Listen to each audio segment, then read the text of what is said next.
And go. Ilaso nila ang kapatid ko. Nakita na akong taong ganyan. Stop tayo, bigyan ko. Diba parang gagamitin mo? Gamitin mo to. Ito yung mga tao. Kasi siya lang naman yung hukom. Tapos haharap ka sa kanya pagtapos ka magsalita. Kung mo sabihin pangit ka. O hindi kita type. Ganun ha. Basta gamitin mo yung pinaka-the best mo. Dito ka harap. Kami yung nakikinig sa'yo. Pero siya yung taga-husga. Sa kanya ako titingin. Sa amin ka muna pero pagtapos magsalita titingin ka sa kanya dahil paano niya napatunayan? Ganun something ganun. Ready, go. Nilaso nila ang kapatid ko. Para nakita na akong taong ganyan. Na taga Sinasa. Pare-pareho lang ang nangyayari na may lumason sa kanya na taga Bukidnon. Makalipas ang 4 na araw ay namatay.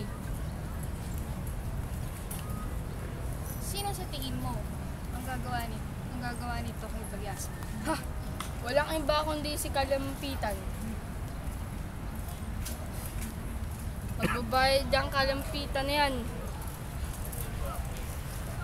PI. Hihay. Ano na